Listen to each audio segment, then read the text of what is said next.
This is the Gastric Life Podcast, and I'm your host, James Pugh. Pew, pew, pew, pew. Welcome to the podcast. Hope you guys are doing awesome today on this hot Sunday afternoon. I am super excited to be here with you guys. We are going to be talking about how to overcome lifelong battles or lifelong habits. You know, those habits that you pick up over time from doing them for so long, and it just seems like it's super hard to kick them in the bucket. It's super hard to get rid of them, and it's just super hard to, get over them. They're always creeping around. They're always there. And even when you think you beat them, right? You know what I mean? Like you're like, oh yeah, I'm good. I got it. No. They come up out of nowhere. They haunt you in your dreams. They come at you from left field sometimes. Those bad habits, those eating bad habits that you have an issue with. I'm not talking about your personal bad habits, but it could very well apply to those too. Anyways, welcome to the podcast. If you're watching out of anywhere, let me know in the comments. We are live. I would love to give shout outs to people watching out of Jacksonville, watching out of anywhere, another country. Bonjour if you are. But let me know. I am super excited. We do have Kevin here. There's a 20-second delay. Oh, okay. Yeah, I know. There is a big delay in the stream. It's probably for the best. But yes. Tucker is saying hi out of Florida as well. So I did put in the thing, why I'm hot. No, I was not talking about me being, sexy hot. I'm actually talking about being physically hot, sweating. My AC is not working right. It sometimes works and it sometimes doesn't. And let me tell you, when I started this podcast, it stopped working. Let's do a test on how hot it is literally up here right now. It is 83 degrees where I'm recording at, literally right now. Hey, if you want to lose weight and you're having issues and you live in Florida, cut your AC off. I promise you will begin to lose weight. My yard guy, actually, he lost 5 pounds yesterday, literally 5 pounds. He texted me, told me he literally lost 5 pounds just from this heat. God bless him. God bless his health. I need him to stay alive as long as possible because I don't want to get out there and mow my own grass. I want to get out there and sweat. You know what I mean? He actually told me he's going to quit after this year. So I'm going to have to give him a raise or something, the kind of initiative to keep him going. But anyways, that's what we're here to talk about. We're here to talk about you guys, talk about me, our bad habits, my bad habits and stuff. I'm looking at the wrong camera. But before we start, I love something I want to start doing every single podcast is I want to start doing non-scale victories. I want to give a non-scale victory, and I want to hear your guys' non-scale victories. I want to hear what you did that has nothing to do with scale. It could have been you noticed your stomach was smaller. It could have been you noticed your muscles were big. It could have been you noticed you was able to fit in smaller clothes. Maybe you didn't eat the ice cream that was in front of you. I mean, any kind of non-scale victory. A non-scale victory is a non-scale victory. Your AC is tired from working so hard. It is. My AC stays on a lot. And I can't get someone out here till Wednesday. How about that? Wednesday. Spend $10,000 on a unit and can't get someone out here till Wednesday. I am live, by the way, again, so I do read comments every now and again, and so if you want to be a part of that or be able to ask Q&As at the end of the stream, I do Q&A at the end of every single stream. I do every single live podcast I do, so make sure you come over to Facebook, James Pugh. It's super easy to find me. You'll see this beautiful, gorgeous face staring back at you, smiling, and make sure you follow me there. But, so, non-scale victory, right? That's what we're talking about. Make sure you drop your non-scale victories in the comments. I'll read them, or chat, I'll read them out loud. My non-scale victory was this. Last week, I had to go to the store to get new pants. I was in a size 40. I was in a size 52 when I started this journey, so we're already 12 inches down. It's pretty good, right? And I decided I need a new, these were big on me. I knew they were big. I had the belt super tight, and they were just super big. So I was like, I need new clothes. I told Megan, I was like, I can't do this anymore. I'm tired of wearing these shorts. I got shorts that are the same way. I got pants that are the same way. It's like, I got to get at least one pair of pants, a couple pair of shorts, and I'll be happy. And so we did. When we got there, I grabbed some 38s, and then I saw some 36s, and I was like, I'm going to grab some 36s. Just for kicks and giggles. You ever been super ambitious on something? You're just like, I'm going to go for it. And even though it's not going to work. Yeah, that was me. I was like, I'm going to just do it. So I was like, I went to the dressing room and I was like, I'm going to try 36s on, get these out the way. I got some friends that like tight pants. I'm not the tight pants kind of guy. So I put them on, and to my surprise, they fit perfect. They were not too tight. They were actually a little bit loose, and they were great. And I was super, super, super surprised. So that's a non-scale victory. A lot of people are looking at me like, really? That's a non-scale? Yeah, that's a non-scale victory. I was able to fit in clothes that I don't remember the last time I wore 36. It had to be high school. It had to be high school, like before I started working at Popeyes. Because after Popeyes, the 36 probably was gone like that. But before Popeyes at high school, I was probably in a 36. So yeah, this is a non-scale victory. So non-scale victory, that was one of my non-scale victories. But today I want to talk to you guys about overcoming bad habits that you've acquired in a long lifetime, long bad habits, all that good stuff. But before I do need to clear something up real quick. I'm not a doctor. I'm not a physician. I'm not a fitness advisor or anything like that. So anything you hear on the podcast is of my own, sayings and doings and things that I've acquired over time, a long set of skills that I've acquired over a long period of times. I don't know who you are. I don't know where you are, but I will find you. Oh, sorry. But no, always check with your physician before taking anything I say to the bank, just because I am human at the end of the day. Yes, I do some studying, or I do a lot of studying on this subject, and I've lived it, for over a year now, 15 months, lost over 200 pounds, but everybody is built differently. Every human body is different inside, as in the micro details and stuff, and certain things don't work for certain people and shouldn't be used on certain people. So I'm saying that to protect myself. Don't sue me. Moving on. One of the reasons why I want to talk about long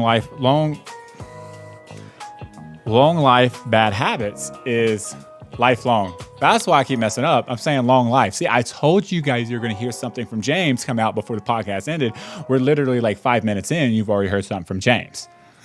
Lifelong bad habits. Stay with me, guys. Lifelong bad habits. Why is lifelong bad habits something that we should talk about and something that you should try to overcome, honestly, before surgery? Well, there's several different reasons for it, but one of the biggest ones I want to talk about is self-doubt. This is something I see on a lot of community posts on a bunch of the channels that I'm a part of when it comes to bariatric surgery and stuff. A lot of people have this issue where their lifelong bad habits start to creep back up in their life after surgery, and they start to struggle, and they start to have this self-doubt come about them, and they don't know what to do. They don't know how to handle it, and it's something that they thought they weren't going to have to deal with. It's something that they thought they were going to be able to skip because they got the surgery. And I'm here to tell you that surgery is not going to fix your issues. Surgery is not going to fix your habit issue. Surgery is not going to fix necessarily your weight issue. How many times have you seen someone that had surgery to gain the weight back? Now, not to say the success rate ain't higher than the unsuccess rate, because it is. You just don't ever see those people because they keep it to themselves a lot of time. I had a conversation about that this week with somebody, actually. But I want to talk to the people that have these lifelong bad habits that seem like they struggle with. And I thought the best way to do that is talk about one of my lifelong bad habits, right? One of my issues has been overeating. This is an issue that I still have today to a certain extent. I'll explain how it started so you can get an idea of what kind of lifelong bad habits I'm talking about. And maybe this will make something click in your head to be like, yeah, you know what? I still have that same bad habit that I haven't been able to kick. How do you kick it? And we're going to give you some game plans and some steps to put in place to be able to kick those bad habits over time. So one of my bad habits was overeating. This was developed in me at a very, very young age by my parents. I had pretty much two households, my mom and then my dad. One household, it was different than the other when it comes to food. One's food could be scarce on one, and the other is we were made to eat everything. That was a rule at my house. You had to finish what was on your plate. How many older generations out there right now listening can be like, yep. Well, it was like this. Like, if I didn't finish my plate, my dad would put the belt on the table. Not to say he spanked me with it, not to say he didn't spank me at all, but I'm just saying it was a tactic that he used. And by the way, it worked to get me to eat all my food. Now, at the time, he didn't understand what was going on, or if it was going to play a role in me getting big or anything. And I'm not saying that is the reason. it played a role in me getting big. But I'm saying that psychologically and mentally speaking, it has some effect. Because what I would do as I started eating, and eating when I didn't want to, eating when I thought I was full, let's be real, as a kid, I probably didn't want to eat when I wasn't full and just was being hard-headed, so I needed to be pushing the eat. And I get that. But my grandparents lived across the yard. And when I say across the yard, I mean I walk out the back door and walk into their door. You know what I mean? And every day I love going to my grandparents' house. Every time I walked to my grandparents' house, there was food. Now you know why I love going to my grandparents' house. And the food were cookies. You know those cinnamon, not like those, what were they called? They were like the cinnamon style cookies with the white frosting on the top of it, those hard cookies. Man, I would get a glass of milk and those cookies and sit there and just destroy some cookies. But more than that is I would eat like a breakfast or a dinner at my dad's house, walk out his front door and walk in their back door to their meat and dinner too. And guess what James did? He sat down and ate another meal. I did this all through like middle school and high school and stuff. And I made sure I always finished my plate because I was instilled in as a young child, I had to finish my plate, had to finish my plate of food. If not, there would be consequences. And with those consequences would mean a belt. Even though I was not in any kind of like fear of being whooped at my grandparents' house, it was just something that was already instilled in me. So I definitely, oatmeal cream cookies. That's what they are right there. Someone in the audience just said oatmeal cream cookies. What's going on, Travis? Good to see you, brother. Yes, oatmeal cream cookies. I absolutely love those things. And when I do see them, I have to buy them, even though I can't eat a bunch of them, just because it's just the feel of going back and having just that memory of like my grandmother and my grandpa's house, and that I can literally smell them while I'm talking about it. That is taking that level. That is taken to a whole new level. But little side rabbit hole we just went on there for a minute, but it's okay. Something that was instilled in me, had to finish my food, had to always finish my food. And because of that, I started carrying that over into my teenage years, into my adult years. And as a teenager, it didn't matter. I could finish my food every single time. I could eat 15,000 calories a day because I worked out. Wiggle. No. The point is, I was a swimmer. I was competitive. I was, my swimmers know, I sweated in the pool when I worked out. Like, if you're sweating in the pool working out, you're getting a workout. And I did. Like, I was super, super, super, making sure I was like healthy and shape and stuff. It wasn't until like my senior year, I got a job, started making a little bit of money, and stopped really caring about swimming, stopped really caring about my health as much, and kept eating the same. Everybody knows me, that's known me for a very, very long time, knows that working at Popeyes was the downfall of, James's health. Gained 100 pounds in 1 year. You know what I mean? And I don't know if me being instilled in my head of finishing my food as a child and carrying that over with me, I guess mentally speaking, I thought that I had to finish all the food at Popeyes. I don't know, but it definitely played a role of some sort. So yeah, this is a lifelong battle that I still deal with to a certain extent today. Not on those levels by any stretch of the imagination, but I will sometimes order, especially, I'm 15 months out of surgery now. I'm at a really good weight. I want to gain some weight, actually, to be 100% honest with you guys. But, when I order food, I'll order food and then take a lot of it home. But sometimes I'll sit there and I'll eat the crap out of it. And it's not because I know I need to finish it, but because it tastes good. We went to a BJ's restaurant the other day, and I got their seafood jambalaya pasta thing. Holy moly, that was some good flavor there. And I only had like 6 bites, but then my wife decided to order those cookie things, which, I had something to do with that too. I wanted one myself. But, I had to have some of that too. And by the end of it, and this funny thing is my wife picked on me because I didn't really have that much food, but I was miserable because I don't eat much food anymore, and I overate by a lot. And it was just the old bad habits sneaking back up in my life. So what I want to talk to you guys about today is how to overcome some of those bad habits. Now, maybe your bad habit is not overeating. Maybe your bad habit is just snacking.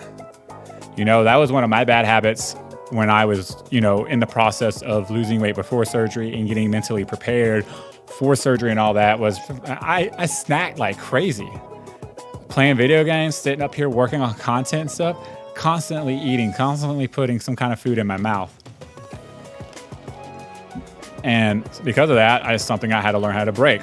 So I want to give you 4 different things to do to kind of help with those bad habits, something that you can kind of put forth and hopefully kind of, build off of.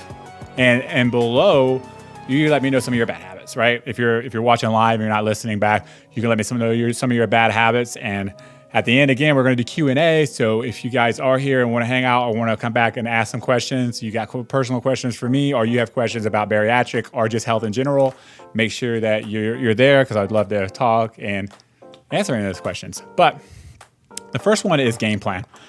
You have, and hear me when I say this, you have to have a game plan in anything in life, and especially when it comes to eating, especially when it comes to health, and especially when it comes to these little nagging bad habits that just seem to stick around. I said this, I don't know if I said this the first time I recorded this or the second time, because if you are here and you're watching live now, you might not have saw the whole mess up where my audio was messed up and I literally had to re-record the entire podcast, opening of the podcast live. So I did it and I had to redo it because the audio was messed up. But if you have like these nagging bad habits in your life that you think that you're able to overcome, or you feel like you have overcome, especially if you've lived a long time, that these things can sneak up out of nowhere. These things, you'll think you have these things beaten, and they will literally come out of left field on you. I'm not like, I'm talking about health, but being a Christian or anything like that, or anything in life, that I'm talking truth when it comes to anything in your life, any kind of bad habit. Maybe you have a smoking bad habit. Maybe you have a lust bad habit. Maybe you're eating bad habit, whatever. These things are there, and they're so strong because they've been in your life for so long. And what I try to tell people and explain to people this is, you're not going to beat any bad habit overnight. And hear me when I say this. I don't care who you are. I don't care how strong your will is. I don't care if you're freaking Superman himself. Superman fan. He could beat Batman. You can't be a lifelong bad habit overnight. Well, that's not very encouraging, James. No, it is encouraging, because what I'm doing is I'm telling you, you're not going to beat it overnight, because you're going to fail. And when you fail, you understand, James told me I wasn't going to beat this overnight, but I was better this time than I was last time. 1% better rule. This is one of my motto sayings here on the podcast is, get 1% better. If you can do that every week for 52 weeks, you're going to be 52% better at anything in life at the end of the year, because you did it 52 weeks. You see what I'm saying? I'm not wanting you to overcome your bad habits, eating bad habits, whatever bad habits, overnight. I want you to step forth and put forth that first footstep to go towards that goal you have, to take that first step to success. And when you do fall, to understand that, James said this was going to happen, I can't overcome it overnight. So you have to do that, though. You have to put a game plan for it. You can't do this without a game plan. When I first started losing weight, when I first started like this whole process of myself, can't tell you how many times I would discourage. Listen, how many times I would discourage because I failed. One of my rules was I was not going to get the surgery until I was 100% ready to get the surgery, until my mind was 100% there, until my body was 100% there, where I knew I had a handle on my eating habits 100%. If I would have actually went through that and did that, I would have never got the surgery. Listen to what I'm saying. Because these bad habits were a part of my life for so long, they would have literally took me years and years and years and years and years to break every single one of those bad habits 100%.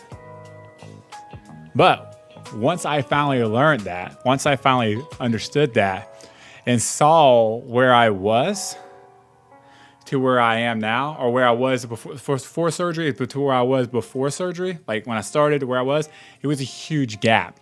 because I realized that, through therapy, right? Therapy is very, very important here. Get therapy. They're there to help you. I know, I'm a mantra man. I got therapy. I'm telling you, it made a huge difference because my therapist is the one that told me that, hey, you're not gonna succeed overnight. You're not gonna just win every single battle overnight. Like, it's just impossible. And then once I learned that and realized that, I was like, oh, you're right. I'm not. And because of that, I have more of a success rate now than I did before. Why? Why do I have a better success rate now on my health and in anything in my life, really? Like, I'm talking about health here. I'm talking about health most of the times, but really it's everything in my life. Like, you literally apply what I'm talking about now to any bad habit area in your life and have success in it. Because when I realized that I wasn't going to fix something overnight, listen to this. I stopped giving up. Because you tell me in the comments I'm wrong. How many times have you started something with the best intentions at heart, but when you got into it, you gave up because you failed? Well, that's why I can't get healthy. I can't overcome this bad habit. That's why I can't get fit, because I can't keep going to the gym. I miss my gym time. That's why I can't, land a job, because I don't know how to speak. You just give up. That's what I did most of my life, right? How many times I wanted to go lose weight? Anybody that's known me for a long period of time can be a testimony to my point that I can lose weight. I've lost 50 pounds, 55 pounds at a time, and then I would gain it back because I would have along the way somewhere I would fail and eventually just give up because I failed. So, Travis in the chat saying, because you can't chop trees down in one swing. Amen to that. And that's 100% right. That's a great analogy. Have you seen the person on... There's a guy online that I see him where he's a shack, he does logs, and they're huge logs, and he hits them in one swing. And I'm just like, this dude is legit. Like, I need that kind of strength in my life. Off topic, going down a rabbit hole again. It's okay. That's what we do here. We're talking. We're having a conversation. But yeah, once I learned that I wasn't going to fix something overnight, once I learned that I wasn't going to be able to just overcome my bad habits overnight, I stopped giving up as much. I stopped giving up as easy.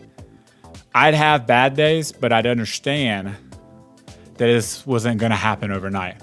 And then I would just take a self-motive of myself and be like, okay, was I better this time than I was last time? And this is where the game plan comes into place. I said, hey, game plan. You got to have a game plan. That's number one. We're going to land a ship on number one real soon.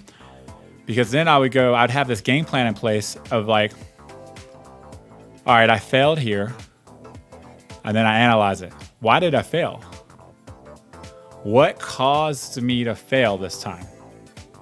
What can I do differently next time to not make the same mistake? What can I put forth to maybe make it easier to succeed? Once I started doing that, having game plans in my life, it was a lot easier to overcome some of these things. I'll give you a good example. We're talking about health.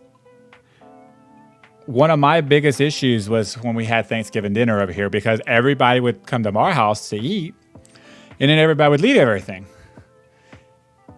And then we'd have the Gator and Florida State game, that weekend, and there will be pumpkin pies and pumpkin cream dip and all these different pies left at my house.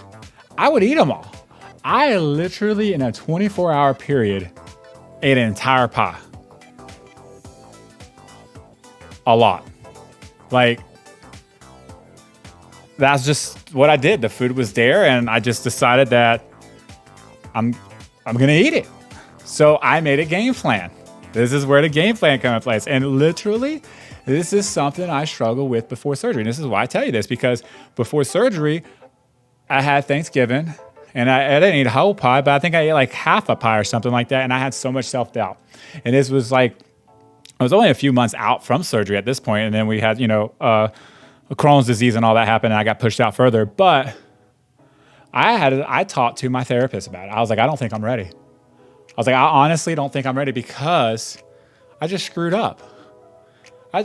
Here I am. I've lost how much weight at this point, and I'm still messing up. Like, it just doesn't seem like anything I do, I can get away from these bad habits.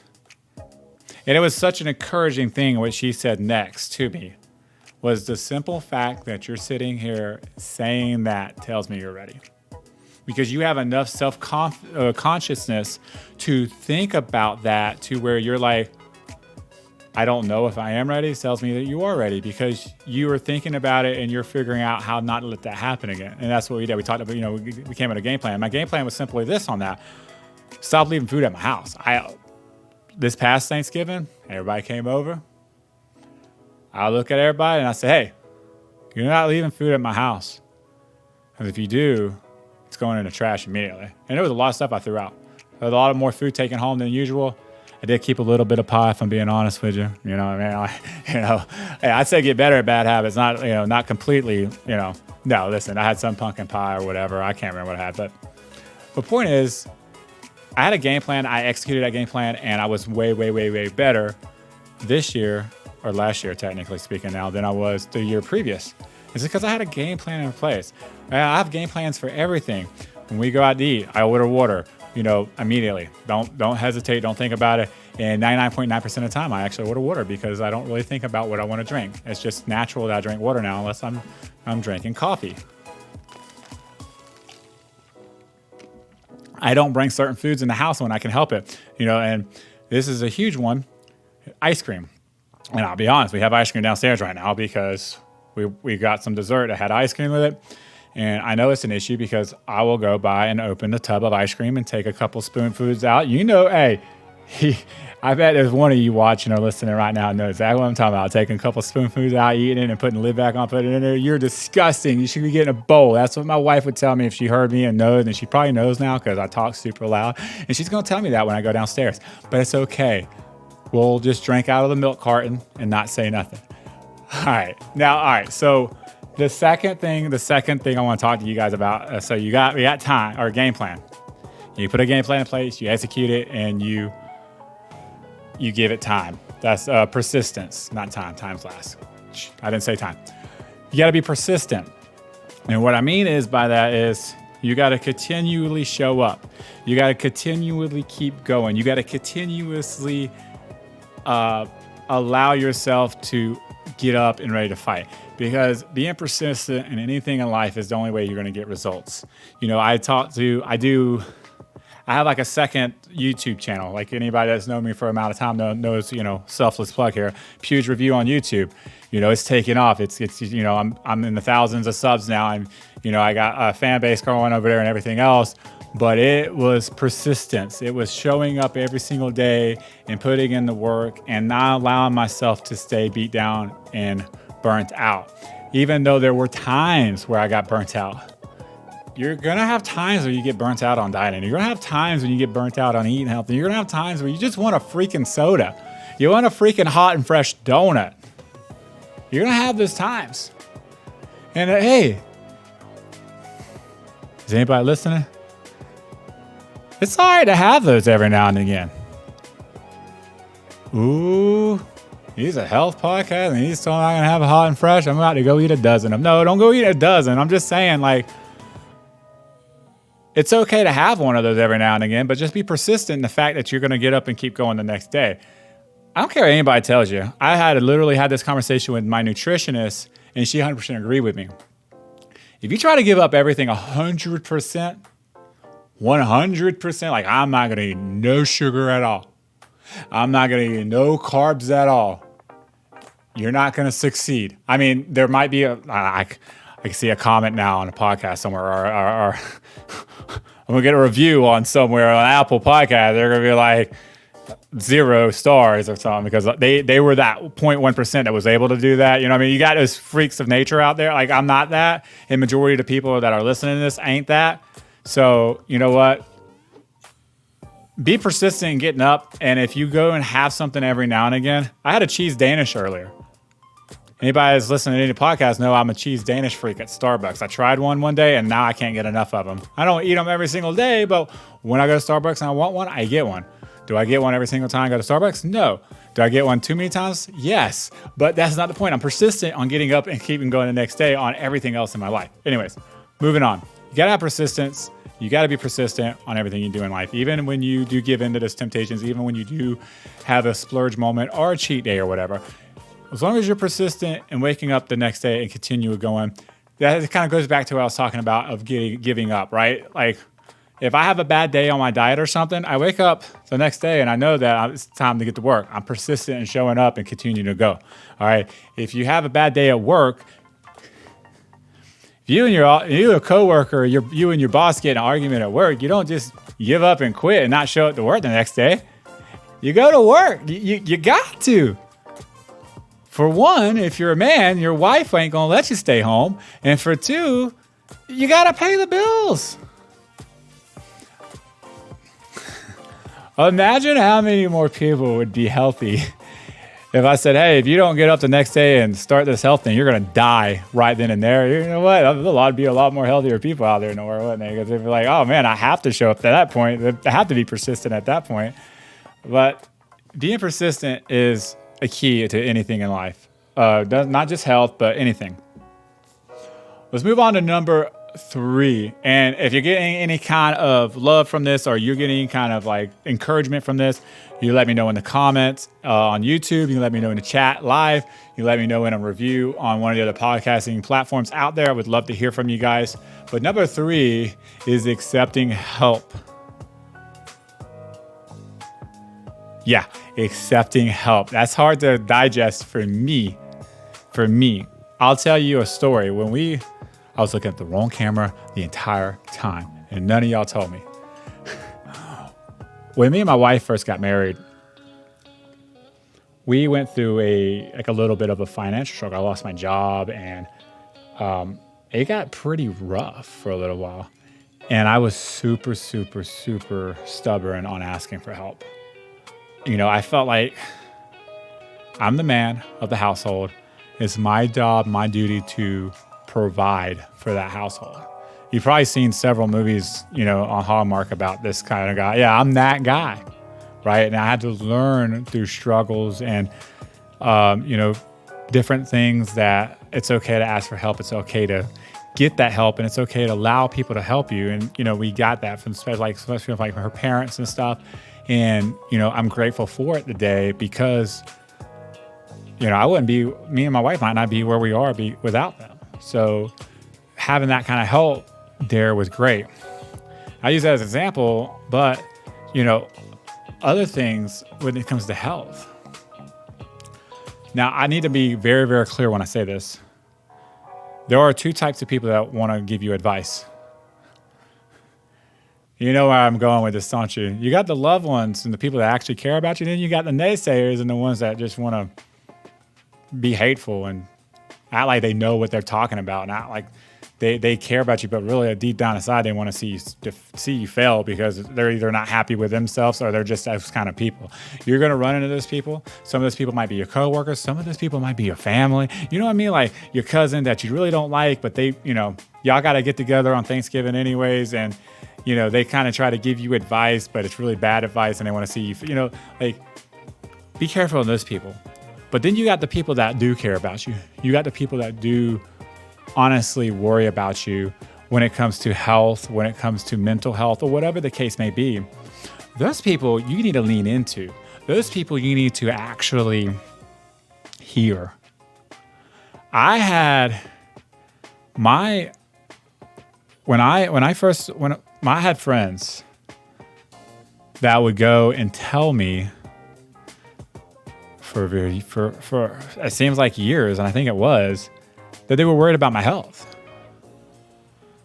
That they were literally worried about my health. They were really worried about the way I ate, the way I breathed. My wife was really worried about the way I breathed, just sitting there. Like, I've said this several times now, that she just would hear me breathe. I would just, hold on, it'd be something more like this.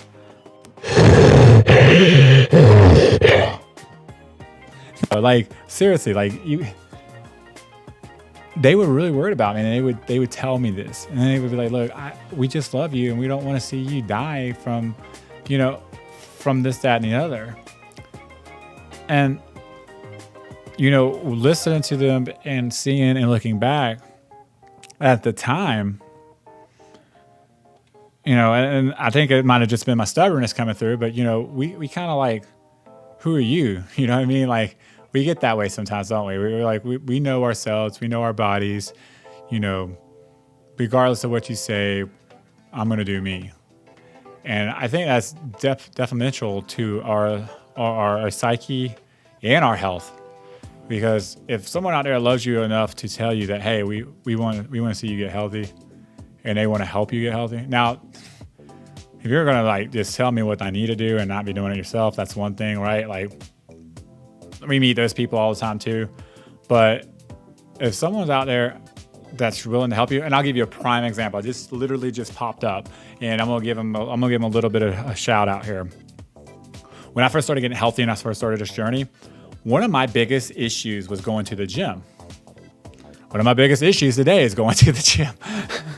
But I do work out at the house. I got all my gym stuff here for the most part. But I didn't want to go to the gym because I didn't have no one to go with. Like, you know what I mean? Like, I don't like to go to the gym by myself. Like, not at first anyway. When I first got into it. Now I go to the gym by myself now because I'm used to it. But when I first got into it, I didn't like going because I don't know if it was because of how big I was and how overweight I was, and I was worried that people would look at me. I self-consciously, I know we put this facade up of like, we don't care what anybody else thinks, but I'm just going to speak for me here. At the end of the day, I did care about what people thought.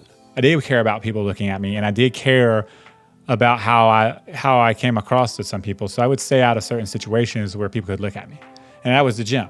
I didn't want to go to the gym because if I'm walking on a treadmill or I'm on a bike and I look like a sack of potatoes walking there. Hey, I'm just being me. This is me. I'm talking about myself. I'm not talking about you. Don't get all butt hurt on me and stuff.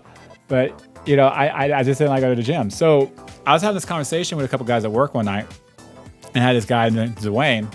He's been wanting to go to the gym too. Now he's a lot more fitter than I am and stuff like that, and healthier at the time and stuff than I was. But he didn't go to the gym either. But he wanted to get into it. But he literally said, "Look, we get off at the same time, James. Let's both go to Planet Fitness is like a mile down the road from our work." He was like, "Let's both go there." And I was just like, okay. And literally every day he showed up and worked out with me. Not only did that help me because there was a game plan put in place, and the game plan was if I didn't show up, he would know it and he'd call me out on it, right?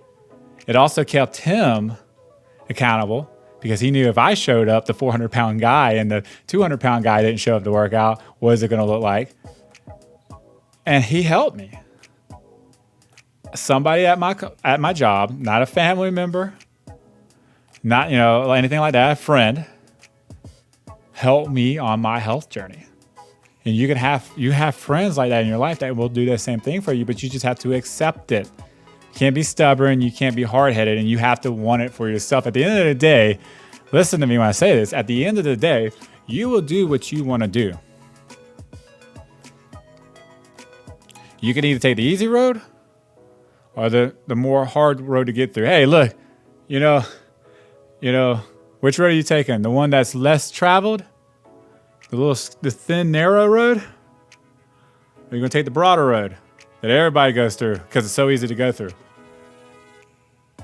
Someone's like, man, I heard that somewhere before. Let that think, if you know what I'm talking about, let me know in the comments below. But so you put a game plan in place, you be persistent in what you're doing, you get help when you need it, you allow people to help you when you need it, but you be careful of the people that might not, have your best interest at heart. But what is the last step? I said I would give you 4, right? I think this is the most important one because we kind of talked about it a little bit, but I want to kind of go over it and I want to lean into it a little bit more.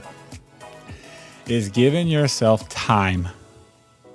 Time to process, time to understand, time to overcome. You gotta be, it's again, this is not something you can beat overnight. If you could, 1, everybody would be super healthy. 2, everybody would be super rich.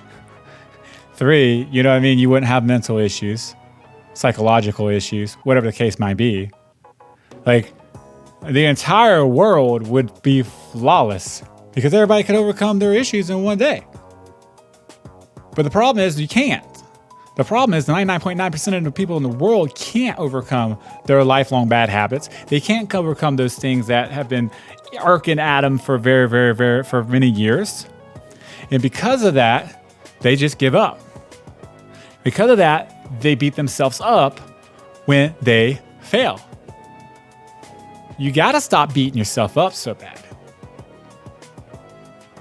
I say that while looking at myself. Because if I fail at something, and maybe not even health-wise, man, I used to, and I still do to a certain extent. Crack my back live. I used to beat myself up. Do you do that? Be honest.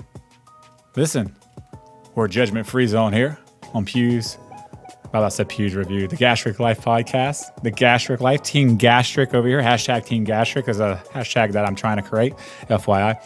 But do you beat yourself up when you fail? Do you beat yourself up when you're not where you think you should be? And do you allow it to bring you down to the point where you do give up? Do you allow it to bring you to a point where you just say, I can't do this anymore and give up? You have to stop doing that because you will never succeed at anything. Anything. If you don't give it time and stop beating yourself up. Now, don't get me wrong. Are there self-conflicting moments where I'll step back after I fail and look at it and have some guilt there? Like, I think there should be a certain level of guilt. You know what I mean? Like, if I eat cheese danishes, we'll use that as an example. If I keep eating cheese danishes every single day in a row, there needs to be a conviction there of like, I shouldn't be doing that. It shouldn't be, well, I'm not going to beat myself up. I'll eventually get better. No, there needs to be a little bit of conviction there because with a little bit of conviction, you can maybe put a game plan in place to overcome that. But what I'm talking about is slipping up. And this is the big one, right? If you have... Say you just started your health journey. I'm trying to literally bring this down as small as possible so everybody can understand it. If you had just started your health journey and you were 1 week in, and for 1 week you did good, and then you slipped up at the end of the week, maybe it was the weekend, and that, holy moly, like, how many of us do that? You did good for a week at work and everything, and on the weekend you slip up, and then you beat yourself up so bad on it that you give up and you don't restart the next week. You see how everything kind of ties together, being persistent, you know, having a game plan, all these different things that kind of tie together here at the end. But you got to stop doing that because, first of all, you've only been on this journey for a week and you slipped up. So what? Figure out why you slipped up and try not to slip up next week. It's as simple as that. Say you've been doing it for a year. Say you've been doing it for a year and it's been a battle, but you've been, for the most part, been very, very, very good. Say you're 40 years old. We're going to use a random number here. Say you've lost in a year, you lost 80 pounds. That's a pretty good number without surgery. If you had surgery, you lost 900 pounds. Seems like we lose a lot for the most part. But we'll use me as an example, actually. I lost 130 pounds in a year. Okay? I've done very, very well on eating and doing everything right and everything. But I overate Friday night. Like, I overate to the point where I felt like sick. I haven't felt that since right after surgery, and I had some dry ribs. When I say dry, I don't mean dry rub, I mean dry meat. Like, it was meat that was dry, and it like sat wrong on my stomach, and I literally had like 2 rib bones and about like everywhere. But I haven't felt that way since then. And I felt that way Friday night for a little while. That's because I just kept eating. I wouldn't stop. I could do this whole beat myself up thing and be like, well, this is why I always gain my weight back, because I can't get over this bad habit of eating. Like, I always find my way back to it. Or I can go, well, crap, I slipped up. I ate too much. We need to make sure I don't do that again and be persistent and start over the next day. And remember, that I am 34 years old. I had to remember how old I was for a second there.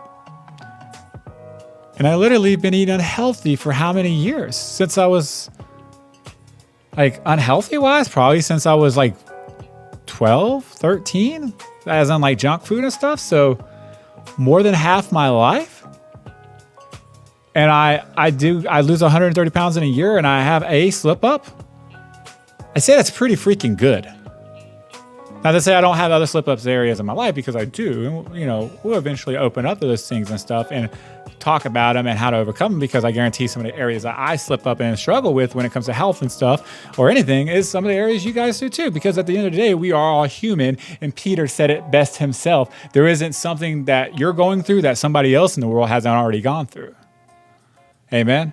So we might as well talk about it together, and we might as well accomplish our journey, our goals, our dreams, our wants and desires together, because you can learn from my mistakes and maybe I can learn from your mistakes. That's what this whole podcasting thing's about. This whole lifelong journey of me wanting to get healthy has been about is I want to get healthy for me, but I also want to help other people along the way. And the only way to do that is for us to be honest with each other, talk to each other, where we fail at, but also where we succeed at. And that's why we talk about, you know, non-scale victories and stuff, so we can encourage each other, because I see too many times where people worry about the scale so much and they get discouraged and they give up on their lifelong accomplishments because of a scale number and not really thinking about where they've come and where they were and where they're at now. So with that being said, you got to give it time. You can't allow something that you've been battling with your more than half your life, more than most of your life, and in one mess up to kind of get you stumbled down and get you beat down and allow you to give up. Gotta be persistent. Make a game plan what you can do better next time. Get help when you need it. Listen, I'm gonna be 100%.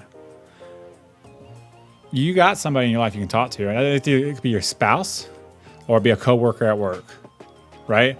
Like, as a guy that spends most of my life in a truck, there's a group of guys I can talk to and pretty much tell them anything. Like I literally told a story to this guy the other day, Daniel, he knows who he is, that I was like, hey bro, I need your opinion on if this is TMI for the bariatric podcast. And I told him the story and he was like, bro, don't tell that story, bro. That's way TMI. Like, bro, like I'm throwing up as you're telling me that story. Don't tell that story. I was like, okay, because I don't know, man. You know, I want to be real and everything.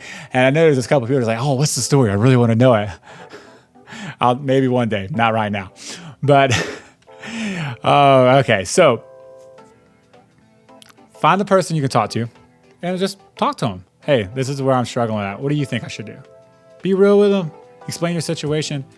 And accept the help, especially if it's a real friend, especially if it's a spouse, especially if it's a family member, and especially those people that are willing to go over and beyond like Dwayne did for me when he went to the gym with me. Like, it's over and beyond. And I really ought to thank him for that. So thank you, Dwayne.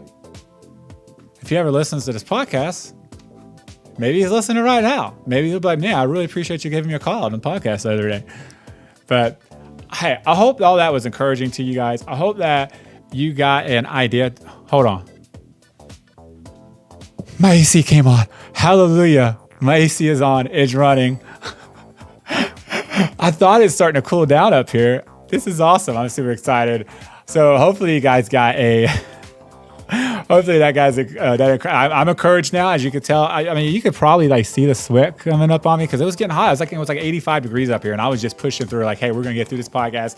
I'm showing up. I'm being persistent and showing up for you guys regardless of what's going on, because I want to give you guys some good news on this stuff and help you on your journey each and every other week as of right now. But listen, if you guys are looking for ways to support me, there's easy ways and free ways to do that. Literally liking the podcast, commenting on the podcast, and sharing the podcast, or ways to be able to help. If you're all on YouTube, subscribing. And if you're on one of the other major platforms, just leaving a 5-star review, a 1-star review. If you didn't like me very much, that's fine too. You can do that, I guess. I'm going to send the Team Gastric, # Team Gastric people after you, but you know, it's cool. You can do that. But in any case, I hope to see you guys back here in the next podcast. You're here live. Make sure you stick around for some Q&A. If you have some, I would love to talk to you guys a little bit more. And be personal with you guys. So stick around for that. But for the rest of you Pew Squad guys and gals out there, I'll see you next time. Pew out.